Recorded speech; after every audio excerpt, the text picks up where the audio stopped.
Hello,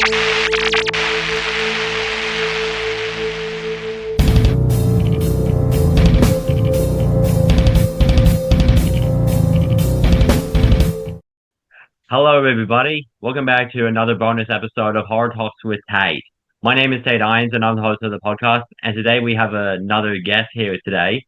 We have Paul Stubbings, who is known as the owner of Superstar Auto, and we are here to talk about his work. So, how you doing, Paul? Really good, thank you. Yourself? Yeah, I'm doing really good, thank you. Thank you so much for your time to come and chat with me. Thank you for having me. Yeah, no problem. So I just want to ask you about your superstar auto because I've been going through your Instagram and how you get signatures with like actors. What inspired you to work on getting signatures for the movie? Well, I've been a massive collector for 30 years. And basically, when I was a kid, I read comic books, I watched movies. So I was always, it was always my thing. And then obviously, I was collecting wherever I could, go to Comic Cons, stuff like that. And then COVID hit and we couldn't go anywhere. We couldn't go to conventions, so that really hurt me. So it was kind of basically I had to get my autographs off people online. And then what it was I noticed I spent thousands buying these autographs, and then when I went to get them to checked COA certified, they told me they were fake. So Oh, I started, yeah, so I started going onto websites and joining groups and found out that loads of people had the same horror stories as me. So I kind of thought, do you know what? When COVID we're allowed to go back out and allowed to go to cons, I'm going to start helping people. And I set up Superstar Autos so people can come to me, and I built up a trust. And people just contact me now all over the world if they need an autograph from a convention that they can't attend. wow, that is amazing. I think the way you do it is like so good. How you're getting signatures from actors and like, because I mean, people would have like been wanting like signatures from the actors, and like, I just feel like that was a great choice. Yeah, and it does, and it like I said, I don't mind meeting these guests over and over again because, like I said, it's my hobby, it's my love. So yes, it's been great. And then I started reaching out to guests to see if they wanted to do private signings, and luckily a few did. As you know, I'm a big horror fan, so I reached out to Winnie the Pooh, Scott Chambers, and Reese, and they was happy to help me out, and then I went and met them, got their signatures, and then I thought, do you know what? Let's try the other cast, and end up meeting all the other casts of Winnie the Pooh. So it was fantastic. Yeah, I bet it was fantastic. So I am really proud about that. Um, since that you like horror, what is your favorite horror movie? Oh, I'm like I said, I'm 46 years old, so I like the old 80s, like I say, the Freddy Kruegers, the Michael Myers. But I was a massive, as a kid, I was a massive Dracula fan. So I love Christopher Lee. I used to love all the old black and white Dracula films. So yeah, I'd say Dracula was my favorite. But then obviously it went to a bit Twilight, and it kind of ruined it for me. And then yeah, and then they've not really done much with Dracula at the minute now. So yeah, but yeah, I also like zombies. So Yeah, yeah, that's fair enough. Yeah, because like my favorite movies are like, well, I have two most favorite ones. Like I love the Twisted Child universe, and I also love Terrifier, cause yeah. like because of how gory Terrifier is, and like I'm a huge fan of evil clowns. So yeah, it was like that's totally a movie for me. Oh, Oh yeah. oh, Sorry, oh, something came up then. yeah, that was weird. I didn't know that happened. But yeah, I'm the same. Like I said, I like Terrifier because it's just he doesn't talk, and it's just that creepiness I like about it, that he's just sat there waving, and yeah, it's that that's for me. The just the weirdness. Like I said, Michael Myers used to do it when you just saw him just stood there. You just look and he's stood there. You know, when you see the cosplayers and they're just stood in a bush, or you're walking around a corner and they're just there, and it's that jump scare I like. Yeah, yeah, yeah, definitely. So yeah, I'm totally looking forward for Terrifier 4. So yeah, I hope it's good. Yeah, I'm just glad they managed to do more. Yeah, because like I said, they didn't have a very big budget, but thanks to TikTok, it went massive. Yeah, yeah, it did went massive, so I'm really proud about that. Um, so I saw on one of your Instagram posts that you were on the set of Winnie the Pooh Blind Honey 3, right? Yes, Um, so as I said, I met Scott, and then I was very, very lucky that we kept in touch. And just out of the blue, he just messaged me and said, "Would I like to come down to set and be an extra?" And I was like, "Yeah, you don't need to ask me twice." yeah, yeah, yeah. How did you feel about being on set of Winnie the Pooh 3? Oh yeah, it was fantastic. The long days, and it was my first ever time being on a film set, so I got to actually see what it is actually like. Because, like I said, as audiences, we just see the film for an hour and a half or 2 hours. We don't actually see what actually goes into it unless you watch the behind the scenes or the stuff like that and the extras on the DVD. But yeah, the very, very long days, and yeah, the cast were remarkably hard. It was fantastic to see them what they do. Yeah, yeah, it totally is because I mean I love their work because I mean I'm so dying to see Winnie the Pooh 3 when it comes out because I bet it's gonna be brutal. It is, and it's going to be the best one. I really believe it's going to be. I'm not just saying it to try and promote the film. I think it actually is going to be the best one, because like I like the first one, but I was discussing this with someone the other day that it's a mask. This Winnie the Pooh 3, as you've probably seen the pictures, they actually look like the animals, so it looks a bit real. Winnie the Pooh 2 was saying that the first one was a film and they were actors. That's why I think they can get Daniela Runnels back for the third because technically she was just an actor in the first one because that's the way they portrayed it for the second one. Yeah, yeah, that's so true. Cause I mean, I love how it went like Guys on a Mask to like a perfect redesign, and I think that's just fantastic, and I'm really glad that it went well. Yeah, and Yeah, like I said, I think now that they actually look like animals, it's kind of saying that that they actually exist. They actually are real, instead of just like I said, somebody putting a mask on, like a Michael Myers kind of type, because that's what kind of the first one did look like. It's just a rubbery mask, um, not an actual animal like a Pooh Bear. So this one's going to be brilliant, and George is fantastic. He's absolutely massive. He's like nearly 7 foot, I think he is, and he's huge. So he's very intimidating. He's very, very scary when he's in the suit, but he's a lovely fella. He's an absolute gentleman. yeah, I bet he is. So I cannot wait to see how he goes as Poe. Like, it's gonna be great. Um, how does it feel when you get the actors to write their signatures on the movie posters? Oh, it's fantastic, and they actually love it as well. They get so giddy when you actually meet them. They're not just like, "Oh, there you go, there you go, there you go." They're actually like excited beforehand. They're like, "Oh, come on, let's do this." They can't wait to get the pen out your hand. That yeah, they're just brilliant. They're absolutely fantastic. And then, like you said, when you actually see it after it's been done, you're like, "Yeah, it's great." And like I said, you can give it to people. You know, people can buy them, and then the joy when they get it, and then they put it in a frame and put it on their wall. Yeah, it just gives me joy. Yeah, yeah, I bet it does because I mean, because of how I've been getting a lot of interviews on my podcast. I mean, first time I did an interview, which was with Nicola Wright, I I was like so proud of myself that I was like, oh my God, I'm actually talking to an actor, and it it just feels amazing. So yeah, I get that feeling.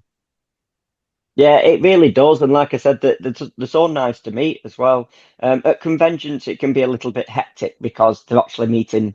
hundreds of people. So they're just going through the same thing.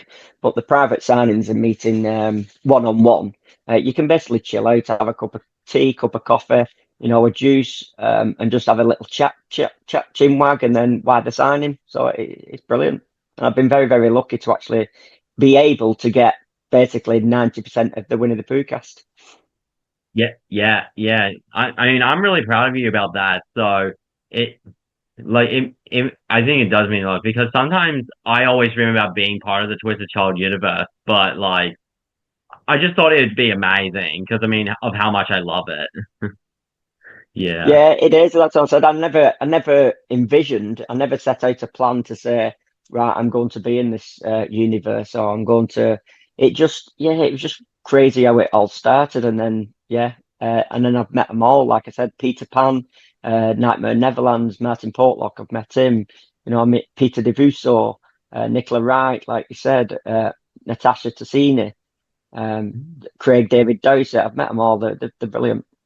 And to actually get the creators as well, Scott and Reese, to actually meet them as well. That's the top. That's the top. Yeah, it's definitely the top. So, cause yeah, I interviewed most of them, and they were very nice. Yeah, Yeah, they're so lovely, and they're so happy to help. yeah, definitely. Um, so because like you have your own podcast, right? I do, yes, but it's not Yeah, mine. It's I help a community comic con, so they help me. They asked me to host a podcast. right. Okay. Because what is that podcast about? So again, we get all sorts of people, actors, cosplayers, and it's basically a platform to where they can go. Because some people don't want to have the time to do their own podcast because as you know, it's a lot of hard work, it's a lot of time consuming. So we just wanted to basically, my friends got together and did a comic con. It's a free comic con where people can come and attend, so they don't have to pay anything. The council the government give us funding, or we try to raise the money to give back to the community basically. And then we did our first one, and we had 2,500 people come through the door. And then we decided to do it again this year. And then somebody suggested, oh, why don't we do a podcast so then people could keep updated and we can have guests on and they can talk about their work. So it's basically a platform for them to express themselves. Like I said, I really wanted to get the word out about Winnie the Pooh because it's not really big in the UK. So this gives them a platform as well to talk about it and promote their work and to promote their social medias. Yeah, that makes sense. Cause like, I mean, like how I do my podcast, cause like I cover like a lot of movies that I see, cause like, to try and like promote them, and like I feel like I'm doing a good job of that with the Twisted Child universe, like, cause I mean they're coming out in other countries. Like, I wasn't. I mean, the first time when Winnie the Pooh Blind Honey 1 was announced, I didn't know that it was going to be released in Australia, but then turned out it did. Dude. Yeah, I think people was a bit skeptical in the UK because of the Winnie the Pooh was their childhood. So Mm. it's kind of they didn't want to. A lot of people, including my wife. My wife's a massive Winnie the Pooh fan, but she's not a horror fan, so she didn't really like the crossing. But she's managed to meet everybody, and because met everybody, she's really good friends with Daniela Ronaldo now. She's kind of getting into the movies now, so yeah, it's helped. Yeah, it definitely helps. Um, so I saw that in your podcast you've interviewed some guests. Do you have a favorite guest that you interviewed in the podcast? Yeah, I really liked Bethany Weaver. My wife's a big, massive Wicked fan. So to actually get Bethany, who played Dorothy, was a big score for us and the podcast. And she's just delightful to meet, to talk to. But actually meeting people. actually in the private signings, I've really liked everybody from the Winnie the Pooh. Like I said, Nicola Wright is fantastic. We did a podcast with her as well, and as you know, she's brilliant. Yeah, she is brilliant because I mean, like when before I was talking to her for the first interview, I was so nervous because that I have autism and I sometimes struggle with like thinking what to say. But turns out I was so happy that I did really well, and she was really nice to chat with. Yeah, I mean, I had as you do, you have a bunch of questions, but then, like you said, you're a little bit nervous. But then when you start asking a couple of questions, it starts flowing, and then you sometimes forget about the questions because you're just talking to the person that you wanted to talk to. So it comes relaxed, and I think every guest that we've had on has helped me do that because I remember when they asked me to do the podcast, and I was like, I have anxiety. So I struggle. So I was like, I don't know. And like you said, the first couple of ones I did, it was like I had the piece of paper and I was like with my pen and just like, and now I just go, well, and it just comes a lot more easier now. Yeah, yeah, it does come easy because like sometimes I keep forgetting things, so that's why I have the script right here to like remember the questions to ask the guest. So yeah, yeah, I'm really glad that I chose to do that. Yeah, yeah. And it's probably helped you as well. It's probably helped you. Yeah, yeah, it definitely does help me. So is there a guest that you're hoping to interview in the future? Oh, there's many. There's many guests that I'd love to get. I am looking to try and get some more Winnie the Pooh to come onto the podcast. I've reached out to them, and they will. But because of the film of the Winnie the Pooh 3, it's just timings, as you know. It's timings to get guests on. But yeah, we're looking forward to getting more, but we're also getting people who trade. So like the traders who come to the Comic Cons because we'd like to get their views. Like I said, we ask cosplayers because a lot of people when they go to Comic Cons, they see a cosplayer, they ask for a picture, and then they walk off. They don't actually know anything about the person or how long the costume took to make or what do they use 3D printing or so we want to get a few more cosplayers on to try and get their point of view and so give people ideas because I know lots of people who go, oh, I'd love to cosplay, but I don't know where to start. So we want to try and give a little bit of help and tips about that as well. Yeah, that's so true. Because like I think because like the few about what guests I wanted to interview because like I mean I'm really keen to like interview Race and Scott and like because of like how much great work they've been doing and like I got some plans for Pinocchio Unstrung and like I got Vince Knight, Caroline, and yeah, yeah. I'm just so excited to chat with them about it when I can. Well, I don't know if you've seen, but I had just recently met Cameron from Pinocchio. So he was fantastic, and we've got some signed posters from him. Oh, that's great. Cause I'm so excited to see Pinocchio because I heard a fan like passed out when it was screening, and like I'm like, Yeah, and okay, the cast looks great as well. You know, they got Richard Brake, which is fantastic. So yeah, yeah, and I'm also surprised that they got Robert Englund who played Freddy Robert Krueger England, as yeah, yeah as Jiminy Cricket.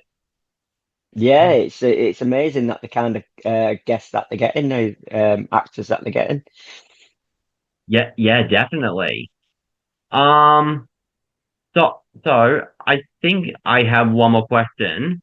How did your audience of the podcast like promotes the Comic Con and like helps with like getting more guests in the Comic Con? Yeah, because it just gives the people a voice and telling them what to expect. A lot of times you go to Comic Cons and you have to research or look up online what's happening, what's doing, who people are. And like I said, when we get in the guests or the traders or anything to our Comic Con, we've now have a platform. So we have a podcast where people can go and say, what am I going to be expecting in August? they can see, oh, they may watch one of the podcasts and it could be a trader and they go, oh, I really like what they're selling. So they can see what they're actually selling and then go, oh, right, I'll find them. And then when they go to the Comic Con, they can go, oh, I know you because I saw you on the podcast. So it kind of brings it together and helps them. And same with cosplayers. They can give out little tips, like I said, of how they do a stitch or where do they get the fabric from, and then when they come to the Comic Con, they could actually meet the person who they saw talking to, so they can go, "Oh, you give me that tip," and then make friends. So it kind of brings the community together, really. Yeah, yeah, that makes so much sense. Cause I mean, that does help with like getting the Comic Con going. So I, I just think that really helps.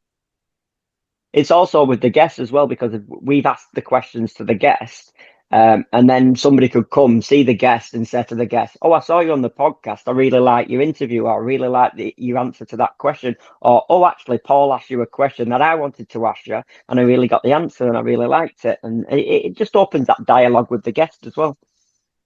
Yeah, it definitely does. So I'm really glad it's going well. Yeah, it's got believe it or not, I'm shocked how well it's going, but it is going really, really well, and we're kind of fully booked up now for June, July, and then obviously we've got our Comic Con in August, the 2nd of August. So hopefully that'll all go well because everything's in place now for it to happen.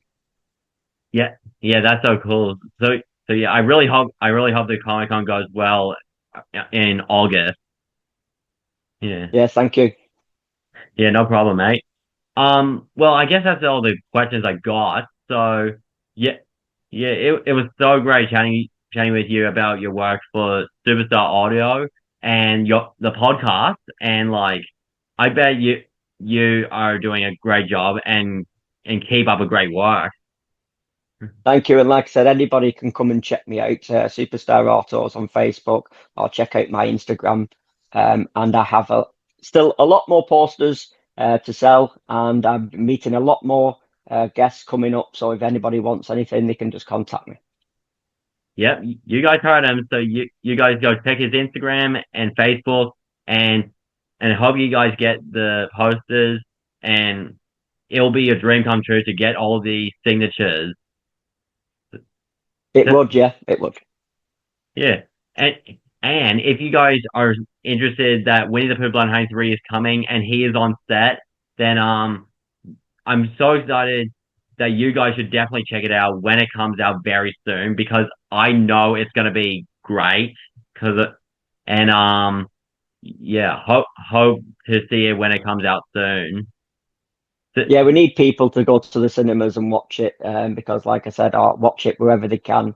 Because, like I said, these people need the funding, and when they get more funding, they can bring us more great horror films. If they don't get the budget or the funding, the horror films stop. So we actually really need the support. Yeah, yeah, yes. I totally agree. So because like they need that. So guys, please support them. So guys, thank you so much for watching this interview, and thank you again, Paul, for your time to come and chat with me. It was so great chatting with you. Thank you for having me. No problem, mate. So guys, make sure to stay spooky, and I will see you in the next episode. Bye bye.